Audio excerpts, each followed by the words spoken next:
Hello everyone.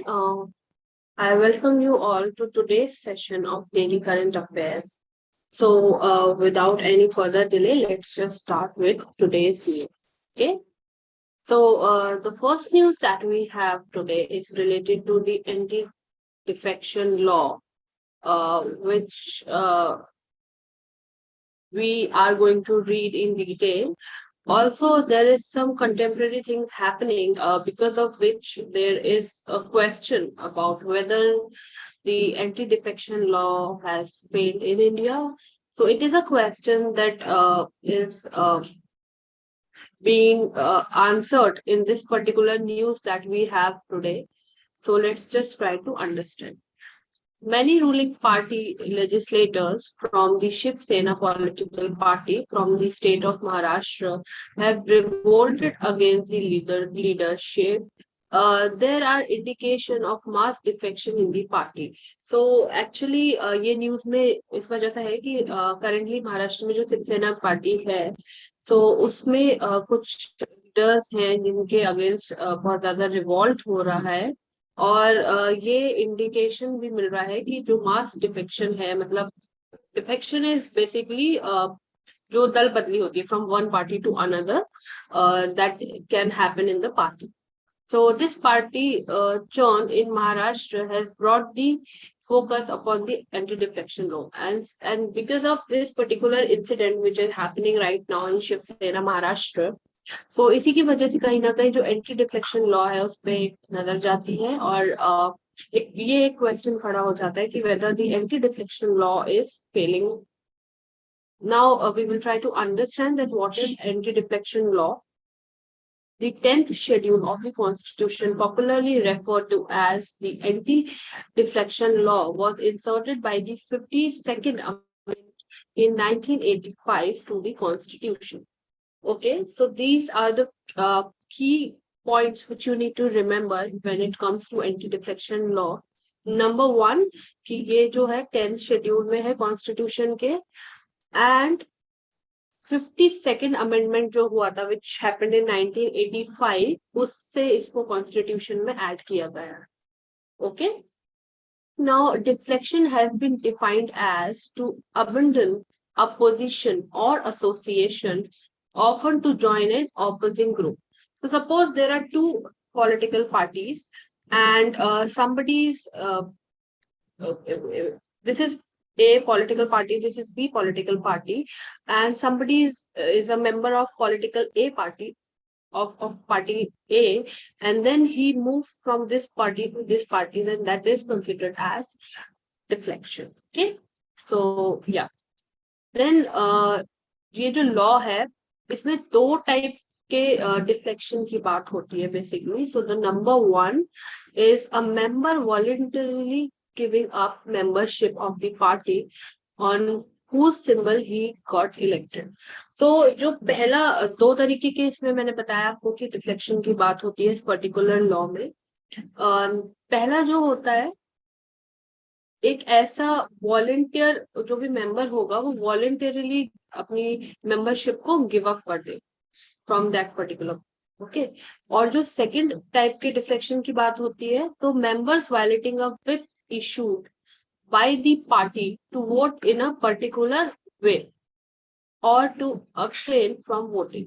So जैसे एक group है, एक पॉलिटिकल पार्टी है तो उनको एक पर्टिकुलर इशू पे वोट करना है. अगर तो suppose if most of the members are saying yes we want to consider this positively, तो अगर कोई ऐसा मेंबर है जो उसको पॉजिटिवली नहीं नेगेटिवली कंसिडर करना चाहता है तो फिर इन केसेस में भी कई बार ऐसा जो होता है जो डिफ्लेक्शन के केस आ सकते हैं, सॉरी डिफेक्शन के केस आ सकते हैं.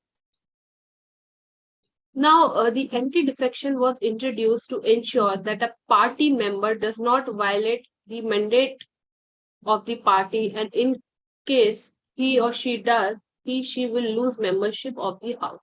So, ताकि ये जो एंटी डिफेक्शन जो है उसका इंट्रोड्यूस इसलिए किया गया था उसको ताकि कोई भी मेंबर जो पार्टी का है वो कोई भी ऐसा काम ना करे जिससे कि पार्टी के कोई भी बेसिक थीम्स को या उनके जो डिसीजंस हैं उनको कहीं ना कहीं वो वायलेट ना करे, तो इसीलिए एंटी डिफेक्शन को इंट्रोड्यूस किया गया था. It was meant to curtail the menace of floor crossing and toppling of elected regime by the engineering defection.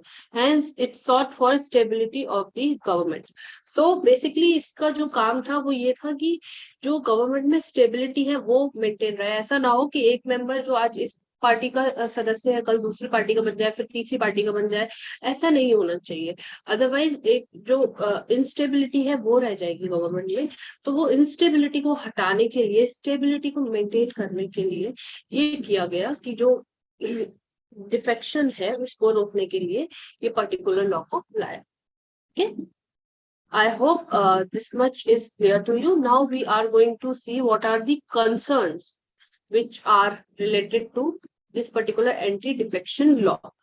So we will try to understand this in detail because the news article says that in a present scenario it seems like कि इसके साथ परेशानियां बहुत ज्यादा है इस particular law के साथ. एंड ये पूरी तरीके से ठीक तरीके से जिस तरीके से इम्प्लीमेंट होना चाहिए वैसे नहीं हो पाता है. एंड इसके बहुत सारे कंसर्न्स हैं, तो वो हमें डिटेल में देखने बहुत जरूरी है because that brings analytical perspective. Okay, so let's just try to understand.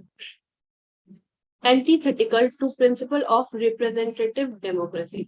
तो ये पर्टिकुलर हेडलाइन जो है इसका मतलब बेसिकली ऐसे समझेंगे कि we all know we live in a democratic country and here we have such a structure कि सबके जो एक्सप्रेशंस है और जो सबकी जो नीड्स है, हर एक इंसान इम्पोर्टेंट है. सो कहीं ना कहीं ये जो एंटी डिफेक्शन लॉ है वो उसको हैम्पर करता है.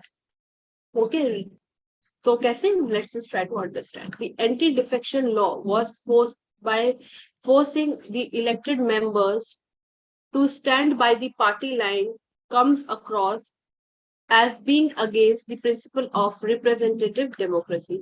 So अगर suppose if I am a member of a particular party और उन सब लोगों को लगता है कि ये चीज सही है और मुझे लगता है कि ये चीज गलत है, तो कहीं ना कहीं मुझे उनकी ही बात माननी पड़ेगी because I am a member of that party. No matter what are my principles. या फिर सपोज कोई एक ऐसा मेंबर है जो अपनी पर्टिकुलर कॉन्स्टिट्यूएंसी में कुछ पर्टिकुलर वर्क करना चाहता है and other people of the party are not ready for it. तो कहीं ना कहीं वो चीज हैम्पर हो जाती है इंडिविजुअलिटी और जो अपने जो राइट्स होते हैं, अपना जो व्यू होता है इंडिविजुअल का, that is neglected. So the provision of the law prevents the members from representing the views of the people of their constituency. Okay, so this is what I have explained you, and is also found to violate their freedom of expression. कि आपको वही बोलना होगा जो सबके सबके interest में है. आप सिर्फ अपने इंटरेस्ट की या सिर्फ अपने कॉन्स्टिट्यूएंसी के इंटरेस्ट की बात नहीं कर सकते. You have to satisfy everyone. Okay, now exception to application of anti-defection law. Now we will try to understand this. So paragraph 4 of the 10th schedule provides of an exception to the application of anti-defection law for disqualification in case of a merger of one party with another. As per this provision, a deemed merger is said to have occurred only if 2/3 of the party's total strength agrees to the merger. Okay, so इसमें क्या है कि एक exception है एक तरीके से कि जहां पे ये एंटी डिफेक्शन लॉ नहीं लगेगा. तो इसमें जब दो पॉलिटिकल पार्टी अगर मर्ज हो रही है आपस में एक तरीके से एक साथ मर्ज होके वो अगर कुछ एक नया ग्रुप बना रही है तो उस केस में ये जो है वो नहीं लगेगा. ओके, एंड द जो प्रोविजन है उसमें ये बोलते हैं कि ये कम से कम अगर 2/3 मेंबर्स हैं जो पार्टी की टोटल स्ट्रेंथ में से कम 2/3 मेंबर अगर एग्री करते हैं मर्जर पे तभी it can happen. Okay, Okay, so this paves the way for mass defection. So अगर 2/3 member merger के लिए मान गए तो ठीक है, but what about others? So then they can, have their interest in some other party. So then it actually, give way to defection. There are also concerns that this provision would be used to save the defectors from the anti-defection law. Okay, तो ऐसा भी हो सकता है, ये भी एक बड़ा एक चिंता का विषय हो जाता है कि ऐसा प्रोविजन जो है वो डिफेक्शन का जो यूज है, डिफेक्टर्स जो है उनको बचा सकता है anti defection loss. Now, misuse of the provision. Now, what are the misuses that we are going to understand? Recent instances are indicative of the misuse of provisions by parties, legislatures, speakers to either evade the law against defection or achieve partisan political ends. So there have been such incident when there has been the misuse of this particular provision by parties, leaders, all these people, legislators. Okay, the speaker has in many cases misused. Who? The speaker. The speaker has in many cases misused powers with respect to the provisions of anti-defection law.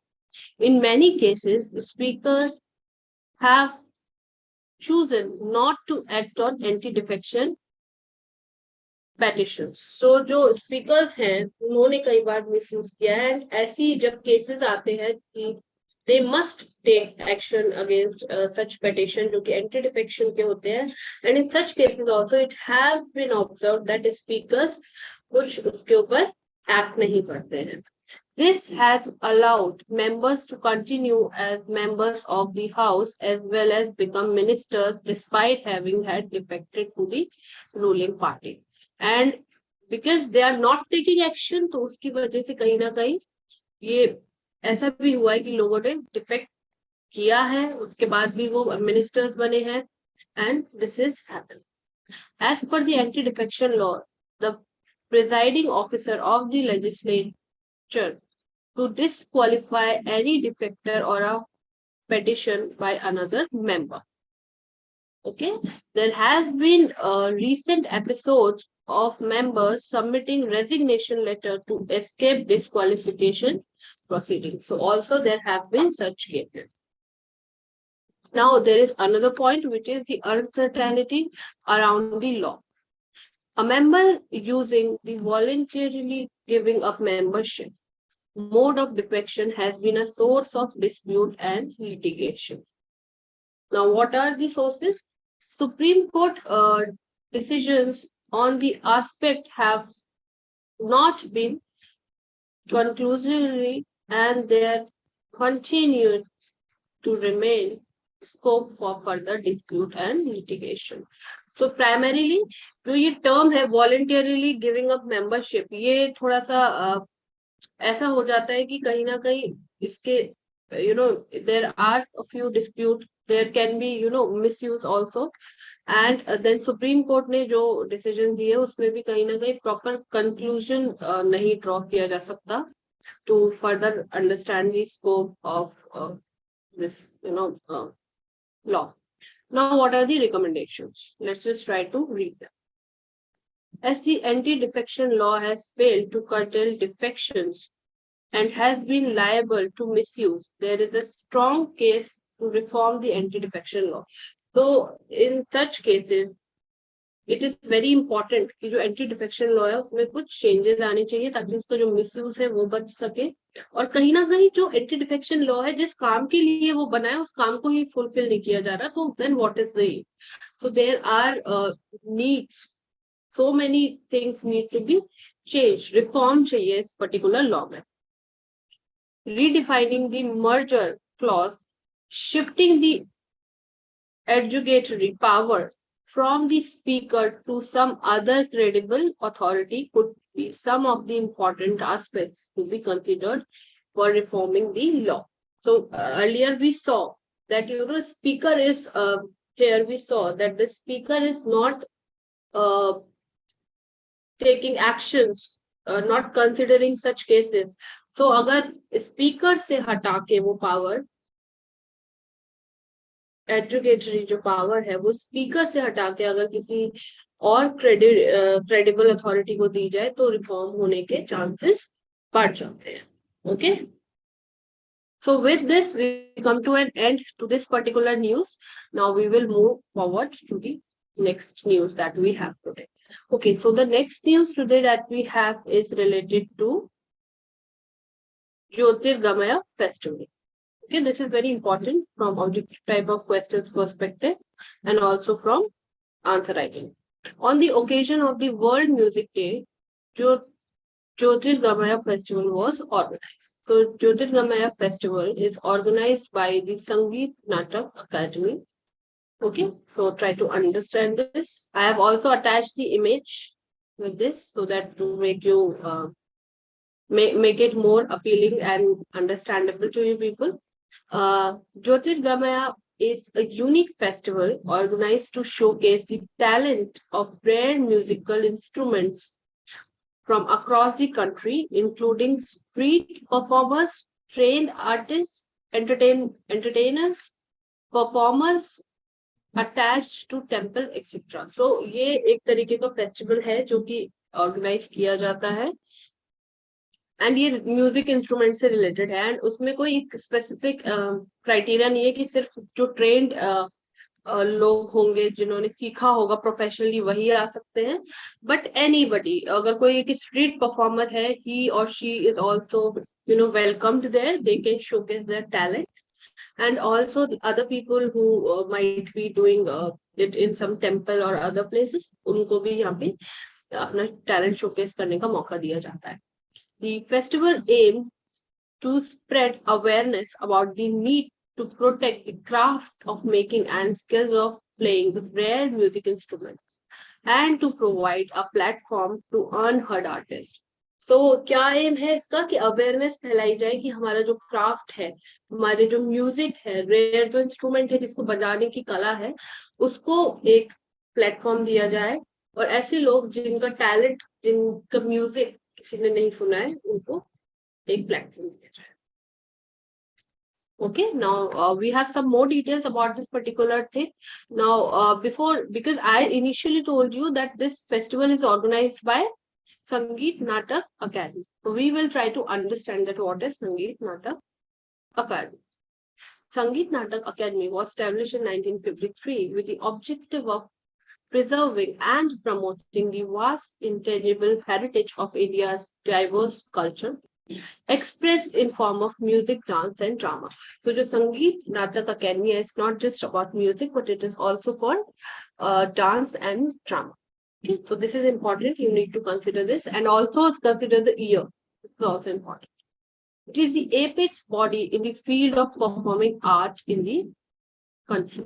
It is an autonomous body working under the aegis of the Ministry of Culture. So it is an autonomous body. This is also important. You need to consider this.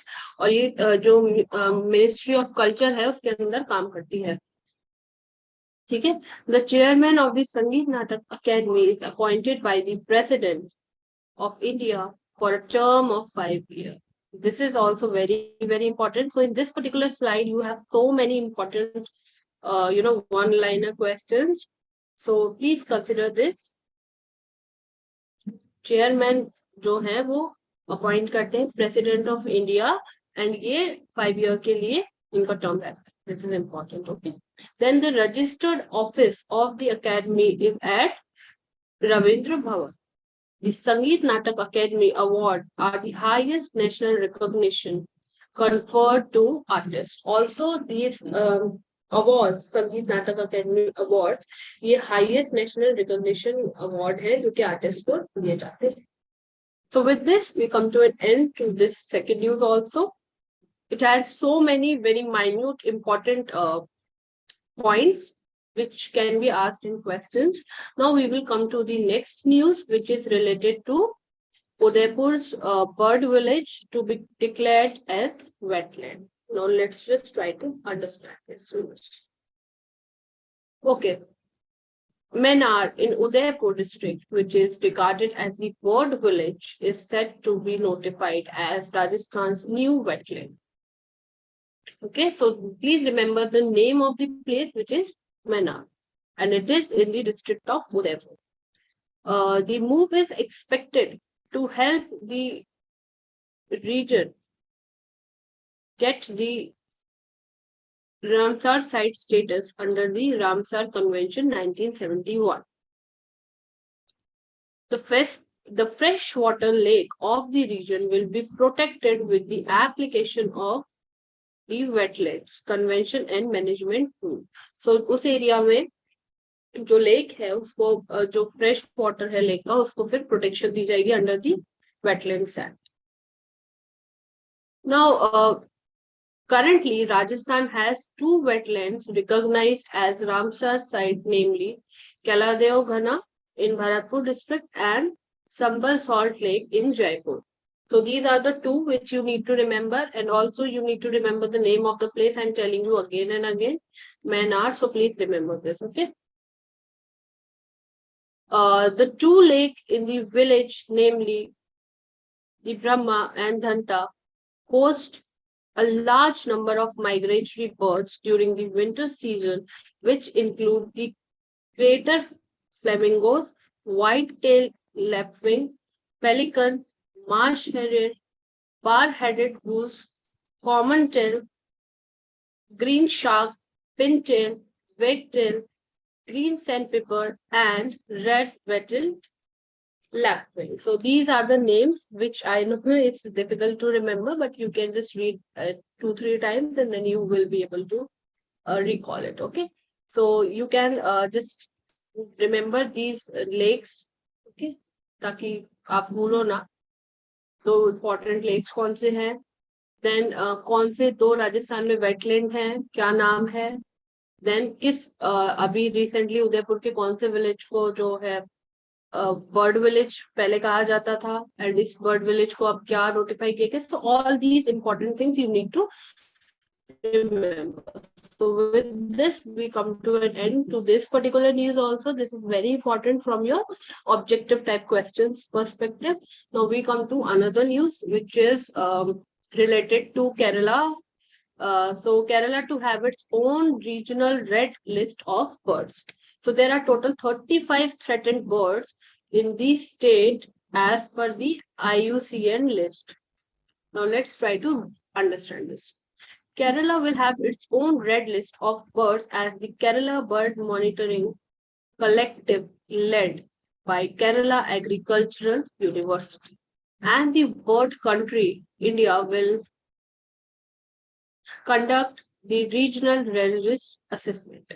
So here also you need to remember Kerala Bird Monitoring Collective. Okay, ये याद रखना है term. कौन सी university का है? Kerala Agricultural University. Okay, so all these things you need to remember. Please make sure to jot down them. The assessment will be done on the basis of the International Union for Conservation of Nature, which is Iucn guidelines. It makes Kerala the first state, very important, to have a region-specific red list of the birds. So this is very important. So now Kerala is the first state to have region-specific red list of the bird. Now, IUCN guidelines for preparing the red list have 5 main criteria, namely, so IUCN की guidelines के हिसाब से जब red list basically जो threaten है या जिनकी संख्या कम हो रही है या स्पेसिफिक 5 उसके बेसिकली क्राइटेरिया हैं वो दिखते हैं. Number 1, population size reduction measured over 10 years or 3 generations. Number 2, geographic range on the basis of extent of occurrence or area of occupancy. किस एरिया में वो पाए जाते हैं, वो जोग्राफिकल एरिया कैसा है. Small population size and decline, कितना पॉपुलेशन साइज है, छोटा पॉपुलेशन साइज है, क्या कितनी कितने रैपिडली कम हो रहे हैं, all those things. Very small और restricted population, and quantitative analysis indicating the probability of extinction in the wild. So these are the 5 criteria. According to the global IUCN Red List, Kerala has 35 threatened species of birds, which includes the red-headed vulture, the white-rumpered vulture, which are critically endangered. Okay, so ये बहुत ही informative paragraph है. So 35 है total, जिसमें कि red-headed vulture, white-rumpered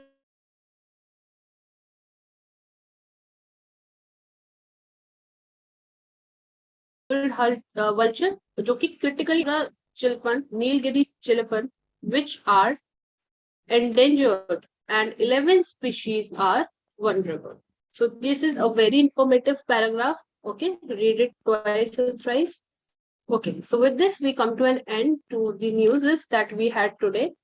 Now we have some important questions which we are going to see. Okay, the question 1 which we have is we have to find the correct option. So let's just focus on the word correct.